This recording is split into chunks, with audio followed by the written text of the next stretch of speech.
Buenos días a todos, bienvenidos a esta nuestra tercera clase de ajedrez. Ya hemos visto en la primera clase el movimiento de las piezas, en la segunda clase hemos visto el ataque de jaque y el jaque mate. Nos faltaba por completar en el asunto del movimiento de las piezas dos movimientos muy importantes. Para ello vamos a quitar estas piezas del tablero. Digamos estos también. Vamos a enseñar el movimiento del enroque. El movimiento del enroque, ¿qué es la palabra enroque? Enroque es intercambio de posición de dos piezas, es lo que significa enroque. El enroque es un movimiento en ajedrez muy importante. Se utiliza para colocar en una sola jugada en seguridad al rey. En el caso de las blancas, que estamos viendo que acá tenemos desocupadas estas tres casillas y estas dos en el lado del rey. Este es el lado corto y este es el lado largo. Lado largo porque tenemos tres escaques y en el lado corto hay dos escaques. Estos cubículos se llaman escaques en ajedrez. Juegan las blancas. Para hacer el enroque, sencillamente el rey se mueve dejando una casilla de por medio, va la casilla negra y la torre se coloca al lado. En un solo movimiento el rey ya está en el lugar más seguro del tablero, que es el enroque, digamos en el ala del rey o en el lado del rey.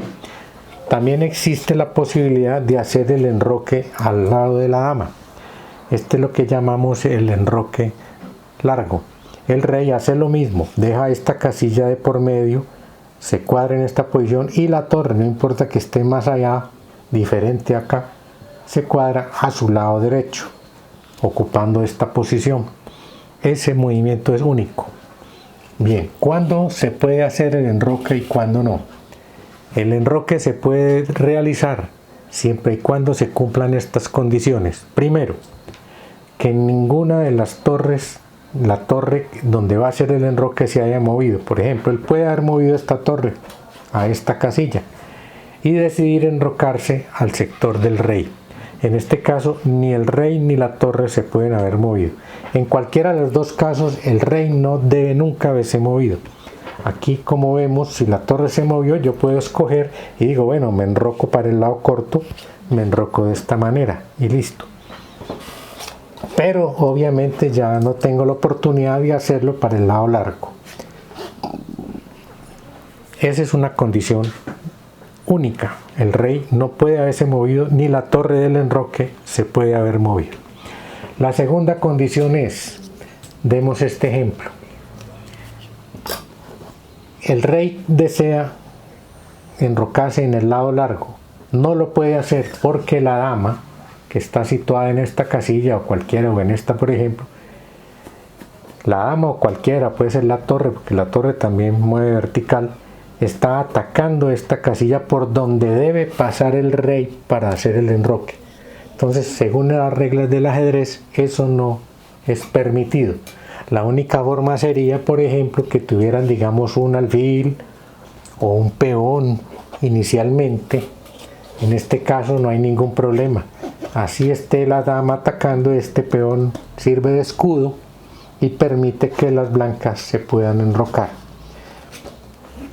Asimismo, como ya vimos, pasa en el caso del alfil, que ataca el sector del lado corto donde el rey de pronto desea enrocar, desea las blancas. Bueno, no podemos enrocarnos para acá porque la dama está atacando esta casilla. Vamos a enrocarnos para el lado corto. No, tampoco se puede. El alfil está atacando este punto y entonces el rey tendría que cruzar sobre el punto de ataque del alfil y por el reglamento no está permitido. Bien, entonces ya sabemos esa situación. Vamos ahora a analizar un movimiento en ajedrez que nos falta conocer de los peones. Colocamos las fichas en sus casillas originales y vamos a ensayar. Tomemos una partida así, sencillamente la vamos a realizar para aprender esa jugada. Supongamos que las blancas abren el juego. juegan E4, utilizan la opción, recuerden, de las dos casillas de salida. Recuerden que si hubiera usado esta opción, este peón seguiría avanzando solamente de a una casilla. Utilizó la opción de las dos casillas. El negro, por ejemplo, juega también este peón a la casilla de 5 para impedir que el peón blanco siga avanzando. A la vez está ocupando una casilla del centro, que es muy importante hacerlo en apertura, donde está cubriendo esta casilla. Este peón cubre estas dos casillas, este peón cubre esta y esta. Bueno, la idea es mostrar uno de los movimientos, así que vamos a desarrollar la apertura sin ningún misterio. Las blancas después, como ya les toca jugar, recuerden que la jugada se completa cuando ambos bandos hacen el movimiento. Pasó la primera jugada. Las blancas llegan y avanzan este peón a la casilla de 4, atacando al peón del rey. A la vez este peón está defendido por la dama, porque si el peón se lo come, la dama se lo come. Entonces simplemente habría un intercambio de piezas de igual valor. Bien, las negras deciden no defender el peón, que lo pueden hacer subiendo, por ejemplo, esta, pero no lo van a hacer. Cambian, se comen el peón. Como pueden comer en diagonal, comen de esta manera. Por ejemplo, las blancas todavía no se comen el peón, avanzan este peón una casilla. Solo para el ejemplo, es así. Las negras pueden jugar, por ejemplo, esta. Avanzan este peón dos casillas y se sitúan al lado del peón. ¿Qué pasa con este movimiento? Que las negras han pasado a través de una casilla que está siendo vigilada, algo similar por el peón, algo similar a lo que pasaba con el enroque cuando la dama vigilaba. Según el reglamento del ajedrez, las blancas pueden jugar peón por peón al paso y se comen el peón. Juegan a la casilla donde supuestamente pueden atacar, por donde pasó el peón, y dicen: no señor, no vamos a permitir que usted venga aquí nomás y se cuadre adelante al lado mío y yo no me lo pueda comer, no, aquí me lo como. Lo mismo pasaría en el caso de que no fuera este peón sino este otro peón. Obviamente aquí las blancas pueden coger y tomarse en el peón sin ningún problema. Bueno, claro que en el caso anterior, pues la mejor jugada de blancas no va a ser esta. Aquí podría ser tomarse con la dama el peón y recuperar el peón cambiado, ¿no? Lo que pasa es que la dama entraría rápidamente al juego y sería susceptible de ataque a través de un caballo. Entonces gana lo que se llama un tiempo, porque la dama no puede ir y dar jaque porque el caballo se la come. Entonces, la dama perdería un tiempo y tendría que retirarse, cediendo de pronto la iniciativa al contrario. Esos temas los veremos más adelante en otras clases. Lo importante acá es el concepto de la jugada peón por peón al paso. Ya vimos que esa jugada permite que las negras impunemente o las blancas impunemente, porque puede darse el caso de bandos cambiados, pues puedan avanzar sin que se pase nada. Vamos a desarrollar un tema sencillo que se llama la clavada. La clavada en ajedrez, bueno, la clavada en ajedrez sucede cuando, por ejemplo, digamos en una apertura cualquiera, yo salgo con el peón del rey. Nótese que también puedo salir con el peón de la dama, o puedo salir con el caballo, o puedo salir con el peón de alfil del peón de caballo de dama. En fin, en ajedrez hay muchos tipos de salida, de apertura. Apertura es cuando el juego empieza y el blanco lo que primero debe hacer, y el negro también, es sacar rápidamente las piezas de sus casillas de origen. Aquí, por ejemplo, vamos a dar un ejemplo muy sencillo. El blanco sale con el peón del rey a dos casillas, el negro responde de la misma manera. El blanco saca uno de sus caballos a la casilla mejor, que es la casilla F3. Recuerden que también puede salir a esta casilla, o puede salir a esta casilla, pero si recuerdan, yo les dije que saliendo de esta casilla saldría la banda, el caballo que está en casilla blanca ataca casillas negras y pues no tiene mucho sentido que saquemos un caballo a una posición de una banda. La mejor posición para el caballo en la salida es a esta casilla, donde está defendiendo su flanco, el flanco del rey, donde el lugar donde el rey se va a enrocar, a la vez ataca el peón del rey negro, el cual es defendido, digamos, rápidamente con el caballo de la dama. El caballo de la dama defiende el peón que está siendo atacado por el caballo.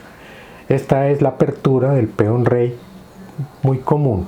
Por lo general, las blancas deben tratar, y lo mismo las negras, de sacar rápidamente las piezas al juego. La jugada que sigue, la más lógica, digamos, puede ser sacar este alfil. Una jugada puede ser el alfil a esta casilla C4 o a esta casilla, pero digamos esta casilla bloquearía la salida del peón y no sería una casilla muy buena. Podría ser atacado por este caballo y se doblarían los peones. Al jugar caballo por alfil, toma peón por caballo. Entonces es mejor jugar del alfil, digamos, a esta casilla C4 o a esta casilla B5. Si el alfil sale a la casilla B5, esta es una apertura conocida como apertura española o apertura Ruy López, en honor a un monje español del siglo de hace siglos. Bueno, digamos esta posición es interesante. El alfil ataca al peón que defiende a su peón que es atacado por el caballo. Hay teoría respecto de que no hay tanto problema en el cambio, las posiciones se van dando. Digamos que las negras juegan peón D6 defendiendo el peón. Dice, pues si me toman el caballo, pues si este se va a tomar con el caballo el peón, pues aquí este peón defiende al peón. Pero ¿qué pasa? Al subir este peón suceden dos casos. Uno, el peón está tapando la salida del alfil del rey, aunque le está dando salida al alfil de la dama, pero pues dirá, está defendiendo y después miraremos qué hacemos. En este momento sucede lo siguiente. El negro con su jugada de subir el peón se ha clavado, autoclavado. ¿Qué es clavar? Clavar es cuando una pieza queda inmovilizada porque es atacada por otra y en su camino está, digamos, el rey. Esta es una clavada obligada. ¿Obligada por qué razón? Porque yo no puedo, digamos, el blanco que le toca jugar prosigue con enroque corto. Ya sabemos que este camino está libre, enroque corto. Aquí en este momento juega el negro, pero el negro no puede hacer, digamos, esta jugada. ¿Por qué razón? Porque el alfil estaría amenazando al rey. Eso en ajedrez se llama clavada y es una clavada obligada. ¿Por qué decimos que obligada? Porque no podemos quitar el caballo, porque en este momento está amenazando al rey y el rey no puede ser comido. Por ejemplo, si yo jugara acá, pues lo más lógico diría, bueno, alfil por rey, listo, se acabó. No, eso no se puede hacer. El alfil no se puede comer al rey. El rey es la única pieza, ya vimos en una clase anterior, que queda en el tablero. Pueden desaparecer todos, los peones, la dama, el alfil, los caballos, pero los reyes quedan. Cuando quedan solo reyes en el tablero, la partida es empate o tablas. Entonces, esto es lo que llamamos una clavada obligada. ¿Cuál es la clavada no obligada? Digamos, el negro juega, preferiblemente en vez de jugar esa, juega esta, que es una jugada típica en esta apertura. El alfil llega y se retira. El caballo de las negras sale, empezando a desocupar el lugar para buscar el enroque, que es lo que ya tienen las blancas. Juega esta casilla. Las blancas juegan, digamos, este peón para defender este peón. Una jugada que pues también se hace, ¿no? Digamos que las negras juegan el alfil a esta casilla, siguiendo con su idea, con su plan de enrocarse rápidamente. Es como y entonces acá el blanco hace esta jugada de alfil, ejecutando otra clavada. Pero esta clavada es diferente, porque yo en esta clavada sí puedo quitar el caballo, por ejemplo, lo puedo mover a este lado, porque el rey no es el que está amenazado. Pero igual la amenaza es muy fuerte, porque la dama es la pieza más poderosa del ajedrez y en este caso no es conveniente hacer esto porque sencillamente el alfil se toma la dama, el rey tiene que tomar para no perder y se gana el cambio. Perdemos a una pieza más valiosa por otra de menor valor. Entonces esta es una clavada relativa. Entonces hay clavadas obligadas y clavadas relativas. Con eso damos por terminado la clase de hoy, donde hemos aprendido qué es una clavada, qué es el enroque de ambos sectores y cómo podemos hacer la jugada de peón, toma peón al paso. Les agradezco su atención. Por favor, si les gustó la clase, denle like, suscríbanse, y las amistades que ustedes tengan que estén interesadas en el ajedrez o que no, por favor, dígales que en este canal los atendemos con mucho gusto. Les vamos a explicar el ajedrez, como ya le hemos dicho, de la manera más elemental, paso a paso, ya sabe, desde los movimientos de piezas. Poco a poco iremos ahondando en la teoría de la apertura, la teoría del medio juego, la teoría del final de juego, cómo jugar con pocas piezas, en fin, hay gran cantidad de material para aprender, para que ustedes disfruten, jueguen en familia y se diviertan. Muchas gracias. Feliz día.